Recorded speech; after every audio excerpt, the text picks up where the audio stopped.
आवारा कुत्तों के मामले पर सुप्रीम कोर्ट में लगातार दूसरे दिन भी सुनवाई हुई। इस दौरान कोर्ट में तमाम तरह की दलीलें रखी गई।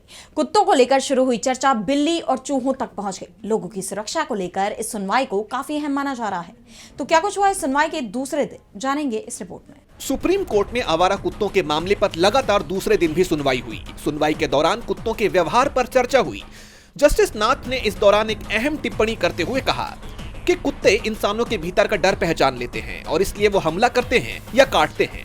जब कुत्तों के पक्ष में दलील दे रहे एक वकील ने इस बात पर असहमति जताई तो जस्टिस नाथ ने दो टूक शब्दों में कहा, अपना सिर मत हिलाइए, ये बात मैं अपने निजी अनुभव यानी पर्सनल एक्सपीरियंस से कह रहा हूँ। याचिकाकर्ता के वकील ने राज्यों द्वारा दिए गए आंकड़ों पर सवाल उठाए। उन्होंने कोर्ट को बताया कि नगर पालिकाओं के पास पर्याप्त संसाधन नहीं है। वकील ने कहा, देश में केवल 5 सरकारी शेल्टर होम्स हैं, जिनमें से हर एक की क्षमता मात्र 100 कुत्तों की है। राज्यों ने ये नहीं बताया कि वो कितने शेल्टर्स चला रहे हैं। हमें भारी इंफ्रास्ट्रक्चर की जरूरत है। एनिमल वेलफेयर की तरफ से सीनियर एडवोकेट सीयू सिंह ने कुत्तों को रिहायशी इलाकों से हटाने या शेल्टर होम भेजने का कड़ा विरोध किया। उन्होंने तर्क दिया कि अगर गलियों से कुत्ते हटा दिए गए तो शहरों में चूहों की आबादी बेतहाशा बढ़ जाएगी।